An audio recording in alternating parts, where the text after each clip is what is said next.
In today's video, we're taking a look at the latest trade and free agent rumors from around the NHL. We're looking at teams like the Habs and the Canucks. We have the latest updates on Mike Hoffman and what are the latest on the trade talks around Patrik Laine. We'll jump into all the latest coming up next.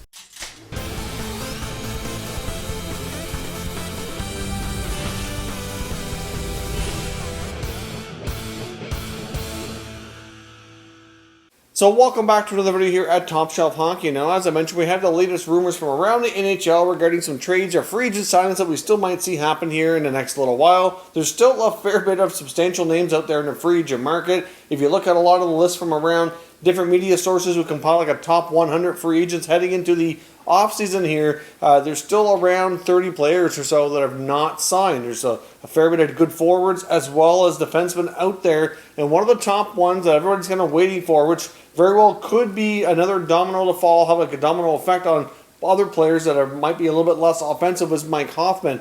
Just like when we saw Alex Pietrangelo and Taylor Hall sign contracts, we immediately saw a little bit of a flurry of other players that kind of fall into that next tier after them. Obviously, teams going to want to see what they can get before they move on to the next batch of players, and it kind of sets the precedence for what potential salaries are going to be. Now, in the case of Hoffman, we do have comments that we saw from his agent indicating that about 13 teams have expressed interest and had talks with him regarding Hoffman's services in some capacity or another. Not all, of course, are serious. Some are more what you'd call like a tire kicker. But he does say that there's about 5 or 6 serious offers being considered. Now, some of those teams, though, are in a position where they need to move out some money before they can really make the offer official and really let Hoffman seriously consider signing. Now, he also mentioned that Hoffman is very much open to the idea of a 1-year contract. I would imagine heading into this, he probably would have preferred to get some more term, but it really boils down to money. You don't want to lock in too long term at a smaller amount of money if you feel like,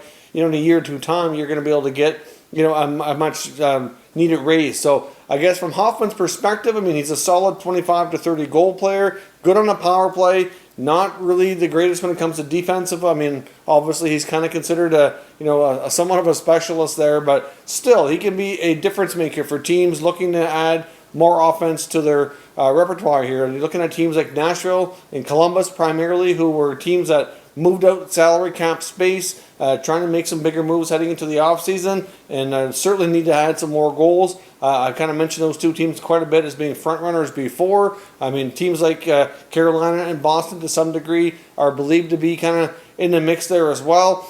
So we'll see where Hoffman lands. There's really no clear-cut decision on exactly where he's going to go, but one team that I do find very intriguing is the Vancouver Canucks. Now, the Canucks are a team who lost Tyler Toffoli. They lost Jacob Markstrom. They lost Chris Tanev. They lost a lot here in free agency, and there's been a lot of talk that they do want to continue to try to find a way to add another top 6 or middle 6 scoring winger, and Hoffman would be a great replacement for a guy like Toffoli, in my opinion. However, they just don't have the resources right now when it comes to their cap space to be able to pull that off. Now, they will have some more options, though. Vancouver's in a situation where they will have another buyout window open up here shortly once they come to terms with forward Jake Virtanen. So any teams who've had players that are RFAs filed for salary arbitration do get another buyout window once all of their restricted free agents are all signed. And the Canucks are really close to being in that predicament. So there is belief that the Canucks very well could use that buyout window to buy out Brandon Sutter. As we talked about before, based on other contracts on the team, Sutter or Berchi are the main ones that make sense to do a buyout on. Louis Eriksson, as much as I'm sure fans would love to see him off the team and get that $6 million cap hit off, based on how the contract is structured between the salary and signing bonuses, etc., they would get extremely, almost no relief here this year. So it doesn't really make sense. They might as well wait another year. They can bury him in the minors and get a $1 million cap relief if they can't find a trade for him, which at this point is looking like it's pretty much not going to happen because, it hasn't happened yet, and a lot of teams are kind of getting close to being done. You can never say never, of course. You can never say it's 100% not happening. But at this point, the further the offseason goes, the less likely it could happen. So obviously, from the Canucks standpoint, like I said, buying out Sutter gives them their biggest bang for their buck. He's only got 1 year left on his contract, over $4 million. They'd save a fair bit. They could put towards a guy like Mike Hoffman. If you look around some of the other players, what they've gotten on 1 year deals, I'm not really sure exactly what Hoffman's going to end up getting. It really boils into what those other offers are Clearly, he's kind of holding on, trying to find a combination of the most money and the best fit. Obviously, he wants to have a successful year. If he's going to take a short contract, then he's going to want to be able to cash in and put up some big numbers so he can hopefully get a better deal next offseason. Going to a team like Vancouver with all those elite forwards like Pettersson and Besser, and Bo Horvat, etc., like playing with a guy like Quinn Hughes, it's only going to, increase your odds, because that is the kind of team I think he would fit well with, but they need to find that space to do it first. But we'll see what happens here with the Virtanen contract. It's expected to be somewhere in the $3 million mark, around there. Probably going to be a one-year deal as well. They are expected to come to terms before they go to their arbitration hearing. At least that's what a lot of the Canuck reporters and insiders are saying. So could we see a case of Virtanen being signed, and then hopefully the Canucks could maybe consider a buyout, try to find room for Hoffman. There's also a big question mark on Michael Ferland as well. Obviously, if he is not able to play and they can put him on long-term injury reserve, then that's going to create some more cap flexibility here as well. And on a one-year deal for a guy like Hoffman, it's not going to impact contracts that are going to need to be done here soon for guys like Pettersson and Hughes, who are going to be entering their final year of their entry-level deals and are going to be needing, somewhat big-time contracts, by this time next year. They probably will do bridge deals, but either way, their cap space won't be affected by a one-year contract. So could we see Hoffman go to Vancouver? It's a distinct possibility. We'll see what moves they make after the Virtanen signing gets finalized. And otherwise, you're looking at teams like Nashville, Columbus, and to a degree Boston and Carolina in the mix there as well. I would probably put Nashville and Columbus at the forefront, with Vancouver probably kind of running in behind there in third place. So we'll see what happens and see where he lands and what else the Canucks will do this offseason. Now, there's still some concern for Montreal Canadiens fans around the fact that there's no talks being had with center iceman Phillip Danault. Now, we've seen Montreal take care of a lot of business this offseason, and for the most part, I think Marc Bergevin has done a bang-up job this offseason. I think he's made a lot of great moves. He brought in Jake Allen as a solid backup for Carey Price. Then he extended him at a pretty reasonable contract. So they've got their goaltending sorted out for the next few years. We've seen them get a big 6-year deal done with Brendan Gallagher. We've seen what other moves they've made through free agency, bringing Tyler Toffoli. Like, overall, this team has had a pretty good offseason. They brought in Joel Edmondson on the blue line, so they get some more size back there. So this team's looking pretty decent right now. Obviously, they had the big trade with Columbus, Domi for Anderson, so they get some size on the wing as well.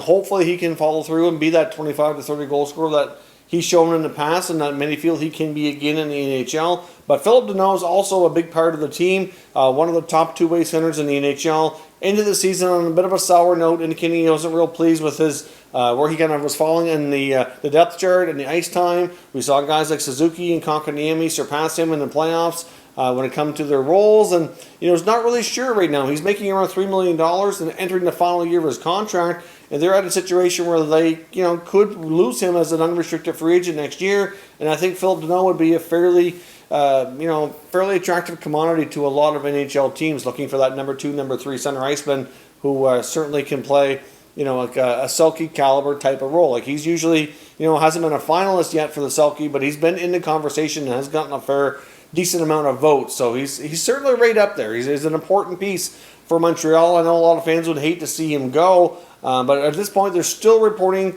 no talks on an extension. So that doesn't mean anything good, bad, or ugly. At this point, they still have a lot of time to get things figured out. But the longer it drags on with not even having talks, just certainly is going to add fuel to the fire in the rumor mill that perhaps he could very well be traded. If a team was going to trade for him, then obviously I would think it would make more sense to do it before the beginning of the season. If Montreal and Marc Bergevin believe they're going to be a playoff team next year, and I think that he is acting like a general manager who has that intent and belief in his team and how he's improved it after what he saw in the play-in series. They defeated Pittsburgh, officially qualified for the 2020 playoffs, made a bunch of additions here. So I really think that you can count on Montreal Canadiens being in the mix for the playoffs next year. And if they're in that running and have a spot locked down come the NHL trade deadline, is it going to make sense to trade a guy who's in the final year of his deal, like a player like Danault, who's fairly important? It certainly doesn't. Then you're at risk of losing him next year for nothing. So you kind of have to decide sooner than later what his role will be with the team moving forward. Either get an extension done or consider making a move.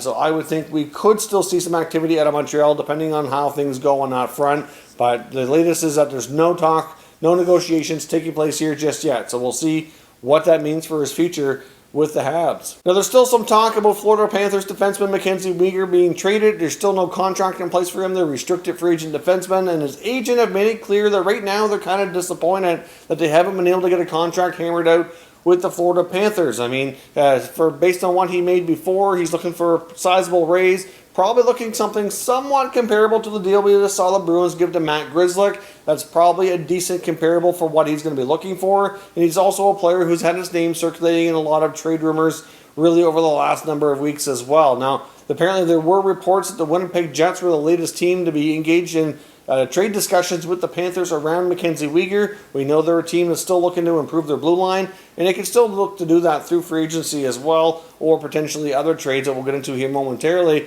But in the case of Weegar, there was reports that there was talks of a Mackenzie Weegar for a Jack Roslovic trade being discussed. Obviously, nothing has happened. The trigger has not been pulled, but that's where the discussions were at. I think the Jets were a little bit reluctant to give up Roslovic straight up. So we'll see. I mean, I know they still kind of feel he has got a lot of potential, but right now he has not yet been able to realize his full potential as a top 6 at least. So we'll see if talks go any further in that regard, but the Jets are the latest team to be kicking tires on Weegar, and we'll see if he gets a contract, stays in Florida, or eventually gets moved, because there's still a lot of uncertainty about what his future holds. Now, the latest updates as well on the Patrik Laine situation, and there's still a lot of talk around this player. I know we've talked about him a fair bit because there's been a lot of reports around this player in the past week or so. The latest updates that we have, there's a few trade discussions that have been going on with a variety of teams, but it looks as though right now you can kind of say that the Flyers and the Panthers seem to be the two teams at the forefront of those discussions. The Carolina Hurricanes did seem to be heavily involved before, but it looks as though the Jets were insistent on Martin Necas being part of the return package,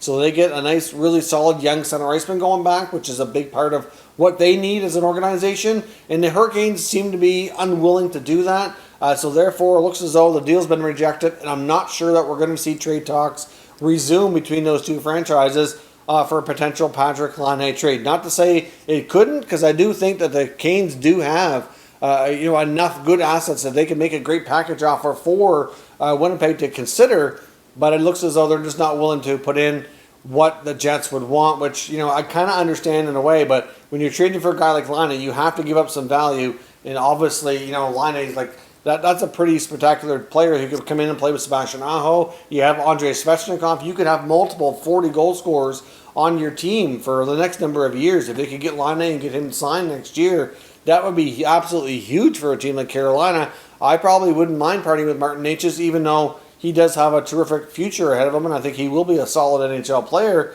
So, anyways, that deal was rejected, and it looks as though they might be out of the running, at least for the time being. We'll see what they do if they consider hopping back into the mix. But when it comes to the Flyers and the Panthers, you have to think in the case of Florida here, that Aaron Ekblad would very likely be the main piece the Panthers would be dangling here to go the other way. Now, of course, he would be a top right-shot defenseman who would serve well for what the Jets are looking for. There would be obviously other pieces involved too, but Ekblad being the centerpiece. From the Florida side of things, you'd probably see a potential first-round pick in there and a pretty good prospect. I mean, they do have some interesting prospects like, for example, a Henrik Borgstrom or an Owen Tippett who have not really found that consistency at the NHL. Not that they haven't really performed well, they just haven't really gotten much of an opportunity either. And that is a big part of it in my own opinion. So they could be some interesting prospects included. If a trade did take place, you could put Laine with a guy like Barkov, a countryman from Finland. They could have some great chemistry, and that could be a great dynamic duo. You throw in Jonathan Huberdeau on the other side of that line, and that's a pretty sick line right there. So obviously from Florida's standpoint, they have a lot of reasons to be involved in this. But the Panthers, like I said, are not the only ones involved. I think the Flyers are a team who very well could put together the best package.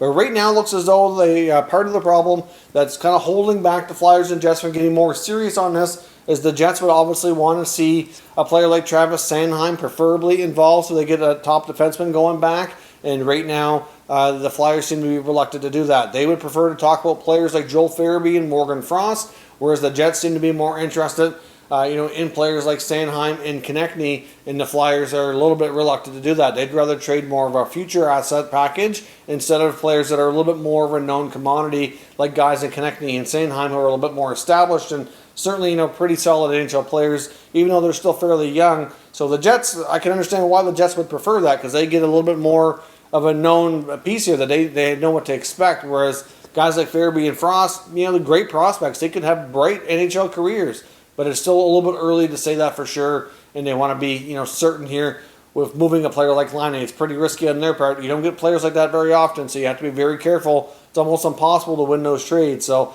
I can understand why trade talks are proceeding very cautiously here for either side. And obviously, the Jets probably don't really want to trade him, but it might be in a position based on pressure from his agents and what he's said himself that they might feel like they are obligated to have to do this to fill out other areas of the team and move him along, and so they don't risk losing him early enough here, through contract dispute or something like that. I mean, the Jets unfortunately have had history here. I mean, look at what happened with Jacob Trouba, now Laine, they had Buffalo and walk away. I know it's a different situation, but still, the Jets don't have a great success rate with some of these young players wanting to stay in Winnipeg. So this would be a big blow to the organization if they do have to move them. And I certainly encourage Kevin Cheveldayoff to proceed very cautiously. So we'll see what happens if anything develops. But right now, that's what we're hearing as the teams that are the front runners in those trade talks. So let me know your thoughts on Patrik Laine and everything else we discussed here today down in the comments, and we can discuss further. If you're new to the channel, consider subscribing and turning on your notifications so you don't miss any future content. And give this video a thumbs up if you enjoyed it. I'd appreciate it if you did. As always, thank you for watching, and I'll catch you next time.